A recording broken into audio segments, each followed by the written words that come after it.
Hello दोस्तों, आज हम बात करेंगे निमोनिया के कारणों के बारे में। कौन कौन से कारण से लोगों को निमोनिया आता है, यानी कौन कौन से तरह के कीटाणु होते हैं जो निमोनिया करते हैं। निमोनिया बेसिकली लंग्स यानी हमारे फेफड़ों का इन्फेक्शन होता है, जिसकी वजह से लंग्स में सूजन आ जाती है। इसमें तरह तरह के बैक्टीरिया, वायरस, फंगाई, पैरासाइट्स ये सारे इन्वॉल्व होते हैं। कौन कौन से bacteria, virus, fungus, parasites pneumonia करते हैं और किस किस तरह के पेशेंट में स्पेसिफिकली ये देखने को मिलता है कॉमनली, इस पर बात करेंगे शॉर्ट में, ताकि ओवरऑल आपको आइडिया मिल जाए निमोनिया के कारण कितने तरीके के होते हैं। ये जानना और समझना क्यों ज़रूरी है, इस पर भी बात करेंगे। टॉपिक पर जाने से पहले जो लोग हमारे चैनल पर नए हैं उन्हें रिक्वेस्ट करूँगा कि चैनल को सब्सक्राइब करें, वीडियोस को लाइक करें, शेयर करें, फॉलो करें, कमेंट करें। टॉपिक बहुत ही इंपॉर्टेंट है, इसलिए शुरू से देखिएगा। चलिए शुरू करते हैं इंपॉर्टेंट वीडियो। हम पहले बात करेंगे बैक्टीरिया के बारे में, फिर वायरस, फिर फंगस, फिर पैरासाइट्स और लास्ट में कुछ इंपॉर्टेंट टिप्स या इंपॉर्टेंट डिस्कशंस भी हम करेंगे।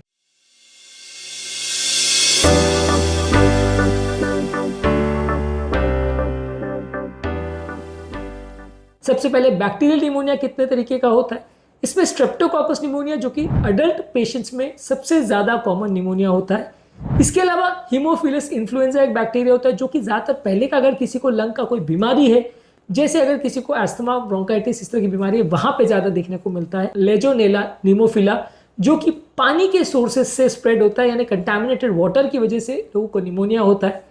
इसके अलावा माइकोप्लाज्मा निमोनिया, जो कि यंग पेशेंट में ज़्यादा होता है, इसको वॉकिंग निमोनिया भी बोलते हैं और ज़्यादातर ये यंग लोगों को होता है। इसके अलावा स्टेफाइलोकोकस ऑरियस, जो कि ज़्यादातर इन्फ्लुएंजा के बाद होने वाला सुपर एडेड इन्फेक्शन की तरह से होता है। ये बहुत सीवियर निमोनिया करता है, डेंजरस बैक्टीरिया है, कई बार दवाओं को भी रिस्पॉन्ड नहीं करता, जानलेवा भी हो सकता है। इसके अलावा क्लेप्सिला निमोनिया, ये कीटाणु ज़्यादातर इम्यूनो कॉम्प्रोमाइज लोगों को होता है, अल्कोहलिक लोगों को होता है, जिनकी इम्यूनिटी कॉम्प्रोमाइज होती है उनको ज़्यादा। अब आते हैं वायरल निमोनिया।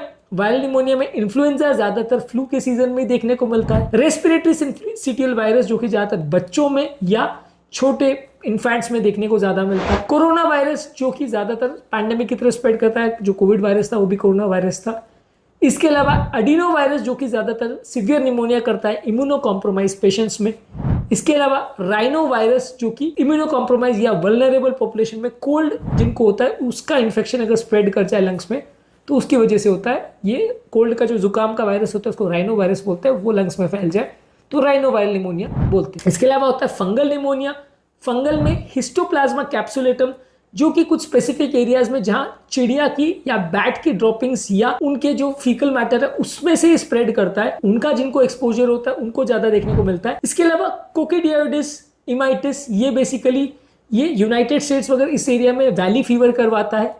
इसके अलावा क्रिप्टोकोकस न्यूमोफॉर्मन, जो कि इम्यूनो कॉम्प्रोमाइज लोगों में ज़्यादा देखने को मिलता है, ये मट्टी में ज़्यादा होता है, जो लोग मट्टी के एक्सपोजर में होते हैं उनको ज़्यादा देखने को मिलता है। इसके अलावा न्यूमोसिस्टिस जिरोविकई, जो कि ज़्यादातर HIV एड्स वाले पेशेंट में देखने को मिलता है, जहां इम्यूनो कॉम्प्रोमाइज लोग होते हैं वहां देखने को ज़्यादा मिलता है। इसके अलावा पैरासिटिक इन्फेक्शन में टॉक्सोप्लाज्मा कॉन्डाई, ये भी इम्यूनो कॉम्प्रोमाइज लोग जैसे HIV एड्स में ज़्यादा देखने को मिलता है। स्ट्रोंगालर्ड इन्फेक्शन, जो कि ज़्यादातर इम्यूनो कॉम्प्रोमाइज लोगों में ज़्यादा देखने को मिलता है। और लंग फ्लूक एक होता है जिसे पैरागोनिस वेस्टरमेनाई बोलते हैं, ज़्यादातर ये लंग फ्लूक होता है। अगर आप अनकुक्ड क्रुस्टेशियंस या कुछ इस तरह के ऑर्गेनिजम्स अगर आप खाते हैं तो उसके मीट के थ्रू ये आपके लंग्स में जा सकता है। एक तरह का पैरासाइट है जो लंग्स में स्प्रेड करता है। पैरासाइट ज़्यादातर लंग्स में कोई इम्यूनो कॉम्प्रोमाइज व्यक्ति हो तो ही देखने को मिलता है, नहीं तो यूजली नहीं देखने को मिलता है। इसके अलावा एक होता है केमिकल निमोनाइटिस, जहाँ किसी केमिकल या स्मोक के एक्सपोजर में व्यक्ति को निमोनिया हो सकता है। एक होता है एस्पिरेशन निमोनाइटिस, जहाँ थूक, सलाइवा जो है गलती से अगर आदमी निगल जाए, कोई आदमी अनकॉन्शियस वगैरह हो, तो वैसे लोगों में देखने को मिलता है।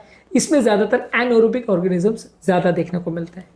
तो बेसिकली आज के डिस्कशन का पर्पस ये है आपको बताना कि अलग अलग तरह के कितने तरह के ऑर्गेनिजम्स होते हैं। ज़्यादातर बहुत सारे जो पैरासिटिक इन्फेक्शन और फंगस है वो ज़्यादातर तो इम्यूनो कॉम्प्रोमाइज लोगों में ही ज़्यादा देखने को मिलते हैं। सबसे कॉमन बैक्टीरिया और वायरस वाला होता है। बैक्टीरिया और वायरस में भी अलग अलग ऑर्गेनिज्म अलग अलग टाइम पे अलग अलग लोगों को अफेक्ट करते हैं। तो ये सारी चीज़ें आज हमने बात करी। बेसिकली ये सारी चीज़ों के बारे में जानना और समझना इसलिए ज़रूरी है ताकि हम स्पेसिफिकली समझ सके कि कौन सा कीटाणु कब हो सकता है, उसके हिसाब से हम ट्रीटमेंट स्ट्रैटेजी प्लान कर सके। अगर इम्यूनो कॉम्प्रोमाइज व्यक्ति है तो उसके लिए कीटाणु अलग होंगे, उसके लिए स्ट्रैटेजी अलग होगी। यदि कोई व्यक्ति बच्चा है तो उसके कीटाणु अलग होंगे, कोई बूढ़ा है तो उसके कीटाणु अलग होंगे, किसको लंग डिजीज है तो कीटाणु की सस्पेक्टेशन अलग हो, कीटाणु की सस्पेशन अलग होगी, ट्रीटमेंट स्ट्रैटेजी अलग होगा। तो बेसिकली कौन से कीटाणु किस सर्कमस्टांस में अफेक्ट करते हैं ये जानना और समझना जरूरी है, ताकि प्रॉपर और सही तरह से ट्रीटमेंट इनिशिएट किया जा सके और सही तरह से सही स्टेप्स लिए जा सके। उम्मीद करूंगा कि आज के टॉपिक में कुछ नया जानने को मिला होगा। जो लोग हमारे चैनल पर नए हैं उन्हें रिक्वेस्ट करूंगा कि चैनल को सब्सक्राइब करें, वीडियोस को लाइक करें, शेयर करें, फॉलो करें, कमेंट करें, पूरा देखें।